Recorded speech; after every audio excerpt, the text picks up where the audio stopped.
Hello बच्चों, good morning. Class 11 subject biology, Astuna Devi Balika inter college Sisotar Ballia. आज आप लोग को जीवों के जो मूल लक्षण होते हैं उनमें जाति वृत्तीय संबंध के विषय में, फाइलोजेनेटिक रिलेशंस के विषय में आप लोग को जानकारी देंगे। चूँकि हम जानते हैं कि जब हमारी पृथ्वी की उत्पत्ति हुई तो सबसे पहले विषाणु आए। विषाणु एक जीव होता है, उनमें ये जो है कोशिका के अंदर होते हैं तो सजीव कहलाते हैं और कोशिका के बाहर होते हैं तो निर्जीव कहलाते हैं। इस प्रकार से हम कह सकते हैं कि जो विषाणु होते हैं वो सजीव और निर्जीव के बीच की कड़ी होते हैं, उन्हें हम विषाणु बोलते हैं। यानी कि सजीव और निर्जीव के बीच की एक कड़ी होते हैं, उन्हें क्या कहते हैं? हम विषाणु कहते हैं। तो विषाणु जो है, विषाणु के बाद जो प्रोकैरियोटिक कोशिका आए और प्रोकैरियोटिक कोशिका से जो यूकैरियोटिक कोशिका का निर्माण हुआ। इस प्रकार से जो है विकास हुआ, जैव विकास हुआ। अब देखिए इसमें जो है जात वृत्ति संबंध के अंतर्गत जीवों की विभिन्न जातियों एवं संघों और जगतों के विकास क्रम का अध्ययन करने पर ज्ञात होता है कि इन सभी जीवों के विकास में एक प्रकार का संबंध है। इस संबंध को जाति वृत्तीय संबंध कहते हैं। अब आगे देखेंगे हम लोग जैव विकास यानी कि ऑर्गेनिक इवैल्यूएशन। तो जैव विकास किसे कहते हैं? तो आदिकालीन सरलतम जीवों से लाखों करोड़ों वर्षों में धीरे धीरे होने वाले परिवर्तनों के फलस्वरूप नई जटिल जातियों के विकास को जैव विकास कहते हैं। यानी कि जो जीव हैं उनमें परिवर्तन आते गए और उनसे नई जटिल जातियों का निर्माण होता गया, उसको हम लोग कहते हैं जैव विकास यानी कि ऑर्गेनिक इवैल्यूएशन। अब इस प्रकार से आप लोगों को जीवों के जो मूल लक्षण हैं उनको हम बता दिए।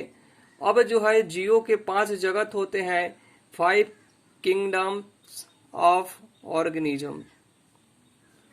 उन 5 जगत में जो पहला जगत आता है वह मोनेरा जगत होता है। तो मोनेरा जगत के अंतर्गत किंगडम मोनेरा, तो इस जगत में सभी प्रोकैरियोटिक जीव आते हैं। यानी कि जितने भी प्रोकैरियोटिक जीव होते हैं, कोशिकाएं 2 प्रकार की होती हैं, एक प्रोकैरियोटिक और यूकैरियोटिक। तो जितने भी प्रोकैरियोटिक कोशिका वाले जीव होते हैं वो किस जगत में आते हैं? तो मोनेरा जगत में आते हैं। एक कोशिकीय होते हैं ये प्रोकैरियोटिक जीव जो है वो मोनेरा में आते हैं, और ये एक कोशिकीय होते हैं और इनमें जो है अलैंगिक जनन होता है।